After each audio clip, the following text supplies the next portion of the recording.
Ambita Maliko ka nantara Maliko kambita Senegal jamana ka uka opposant ba min be nuba wala ko Ousmane Sonko ale koni ye maye mami ni ukunya to effacer ka bo liste électoral ka uka tribunal do be no fama ko tribunal de grande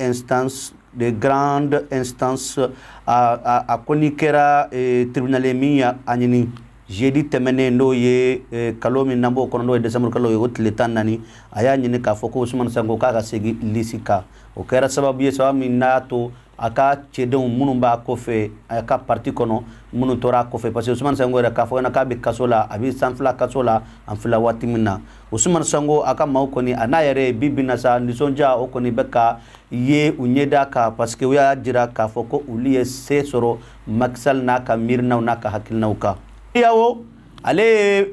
farafina tlebi enfant jamana uka je kulubaye finalement ulu koniye hakilna jigike ka jira ka foko kudata min kera Niger ka ufeno ko nyina niya kalo nani jete kudata in kera ku ukuma jenaye wa ukuma Sonko kudata do uyar nyumna ko tentative de kudata en fila wati minasa ulu koni sono kudata ma wa obeka nyinika kuma ni autorité militaire ye munu mbe fangana ni wati na ndo ye aba fomen mako tentugo munu mbe fangana ko bina laje ka kuma nu ye ka foka benkanu ye misaka to solution do be obise ka soro ko ina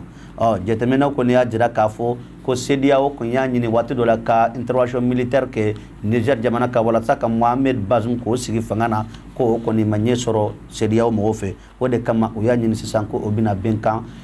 ko ke uluni Mohamed abifo munu ye Mohamed Bazoum bi ulu ni unu nyonche CEDEAO bo o seraw ka ni watina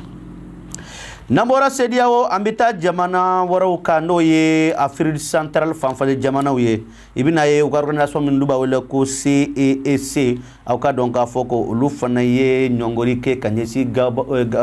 abi fomi mako ka Gabon ka sispan o ka fenfembe ko activité do ko bike Gabono munumbala ka fara Gabon jamana raka uyu be la jeli sembala ko yin koni be la jeli akera jamana min kasa wode Guinée équatoriale o ka faba konana kunu juma don akoyin koni bela jeli kereno ibina ye ka foko Gabon koni o ka fanga no yikunya Ali Bongo wa fanga ye anyongurla a balmake na sinji do fe no yede kunya aka garde kori donc ninde kunye kuna fonu ye anyamin soro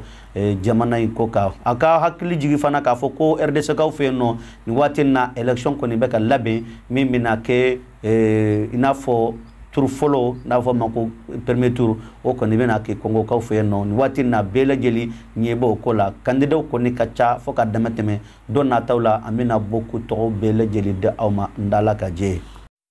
nambora ko ka amina mali kono anga jamana kono sandika munumbe no ku ye farla nyonka sandika munumbe empo kono ulu kelendo ka ke sandika fly bibina parce que munu kumbe nyoye la bi ulu ye tendance Ali Ousmane Dawka mowe uya jira ka foko ulu ma jeni bureau misigra no sungalo tarawre kono bo onyemala wode kama bi ulu ni sandika dobe ulu farla nyonka ka kuna foni sigi bake akera memorial Modibo Keitara anyi ngawuli ka jo senfe angerla madame so umula ka nyiniga fogata afra uka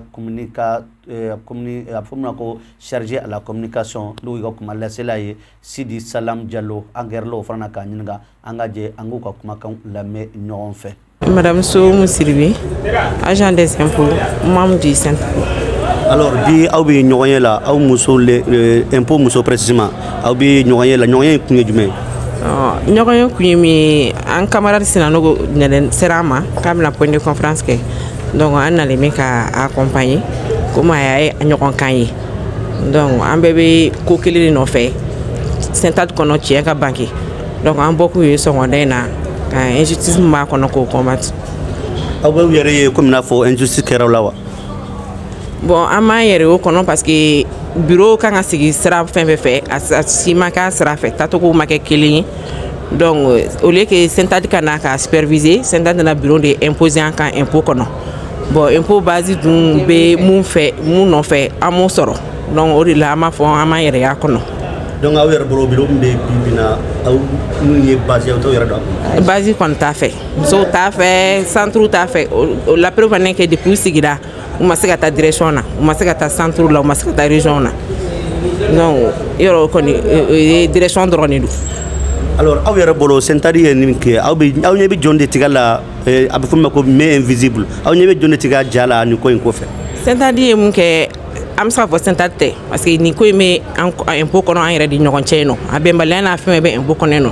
donc an b'a ɲini mɔgɔ dogolenw fɛ u ka sabali kɔnɔ famille tila impôt ma nin dɔn an tɛ nin dɔn mɔgɔw jɛw tiɲɛna balima teriyaw tiɲɛna kɔnɔ furu yoba kɔnɔ fɛn caman kɛra nin ko in kɔnɔ impôt kɔnɔna la ne yɛrɛ victime ye o ko la ne terimuso daga wuli su ni tile b'an fara mais an tɛ se ka kan ɲɔgɔn kan bɔ bi o caman b'a kɔnɔ.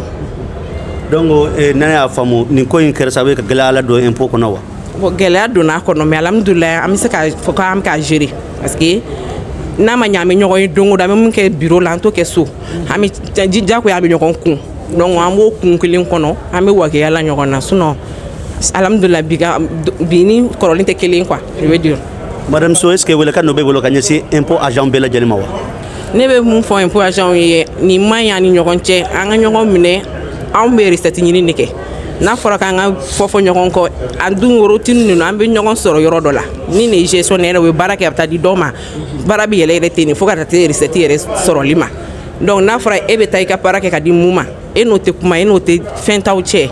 donc baara bɛ dan sira la wari tɛ sɔrɔ donc an ka bɛn an ka segin kɔrɔlenw ma an ka kɛ kelen ne b'o ɲini impôt agent fɛ. impôt base ye aw muso ye welekan dɔ bɛ yɔrɔ ɲɛsin aw muso impôt musow ma wa. musow kɔni y'u ka ŋaniya jira musow bɔra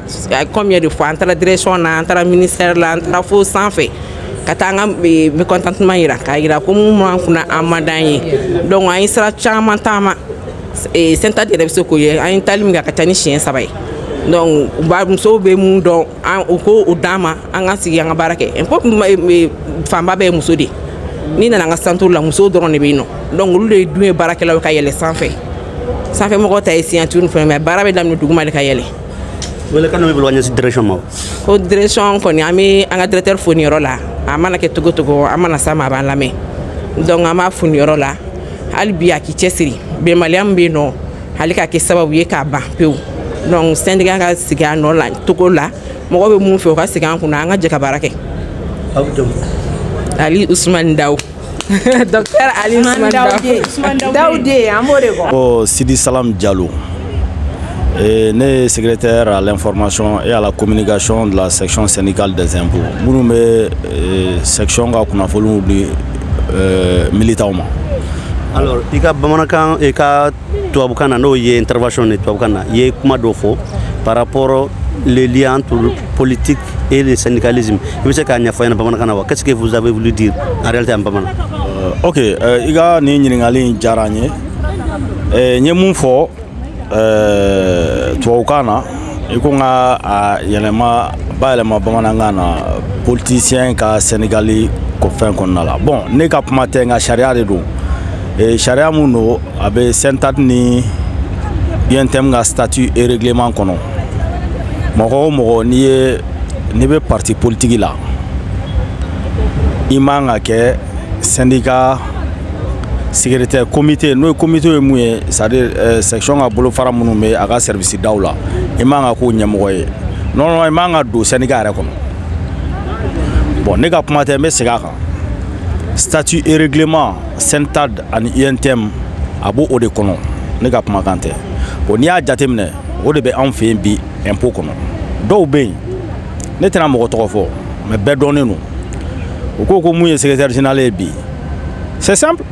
o ga do Google kono doro o ga to goshi nu ya to goshi Google kono Google be mun duma o be wasabo quoi yoro ne te Google mais ne te Google kuna kuma a fait réponse di mo ma de o ga do kono doro Google qu'on aura trop d'eau, n'est pas trop fort parce que trop de folie vraiment n'est c'est même pas la peine. N'est pas trop fort. Nous au défaut, nous m'a gagné politique terrain, on va essayer qu'on a syndicat terrain. Bon, comment il faut n'atteindre pas glaner ne? Au comment il be amena? Ali centre yere correspondance do chi ama. Quel est wati? Centre do yoro fo au correspondance qu'on a là. Ni nous m'a gagné politique kenega. On va essayer qu'on a syndicat kenemene. Mais au te marché où? Donc aw yare injustice ko nana wa aw yare injustice ko non ko nawa ouais mais injustice ko non ya me kaniko nous begeta parce que on se sent vraiment dans l'injustice totale ni injustice fort parce que il faut gagner faire précision de ko là de injustice minnu bɛ ka kɛ an yɛrɛ la service da la an kan b'o de ma parce que aujourd'hui mun kɛra impôt kɔnɔ c'est comme si u ye mɔgɔ de ta ka jagoya sigi an kunna agent tɛ mɔgɔ mun fɛ ni mémorial kelen in kɔnɔna la yan nɔ tɛmɛlen na bɛɛ y'a ye a kɛra cogo min e ko k'e kɛra secrétaire général ye e bɔtɔ policiers de bɛ accompagner k'i bila i ka mobili kɔnɔ mais ne bolo agent de kan k'i accompagner i ka mobili kɔnɔ k'i fo mais e bɛ ka bon agent fɛ policiers bɛ k'i bila i ka mobili kɔnɔ depuis yen i kan ka douter dɛ e bɛna taa mɔgɔw de i sigi mɔgɔw de kunna mɔgɔ minnu t'i fɛ bon vraiment qu'on arrête jamana in mago t'o la bi an ka sabali donc aw bolo bureau min bɛ yen bi bureau min kun bɔlen dɔ kɔrɔlen o de jama o de fɛ ka tɛmɛ bi kan ou bien aw fɛ ko bureau fila de bɛ impôt kɔnɔ bi wa non ne tɛ bureau dɔn in dɔn bureau ye koyi ne b'an ka bureau de dɔn bureau ye aw de ka bureau sigilen anw de ka bureau de bɛ yen ne b'o de dɔn bureau ye n y'o de fɔ n ka kuma kɔnɔna la n ka intervention kɔnɔna la syndicat ye jama de ye syndicat tɛ mɔgɔ ko ye jama de don bi bi in na ala barika la n'i ye impôt kɔnɔna ta k'a lajɛ bi an ka ca ni mɔgɔ 1000 ni kɔ ye o de kama n y'a fɔ n bɛ to k'a fɔ mɔgɔw ye anw minnu bɛ na conférence ni fɛn ninnu na ka mɔgɔw kunkanko kuma fɔ a kana k'an kɔnɔ ko anw de ye jama bɛɛ dɛ an bɛ ka kuma jama nɔ de la donc n'i bɛ ka kuma jama nɔ la i b'i kɔlɔsi donc plus de 1000 et quelques agents a ko ma nɔgɔn dɛ donc pour vous dire en réalité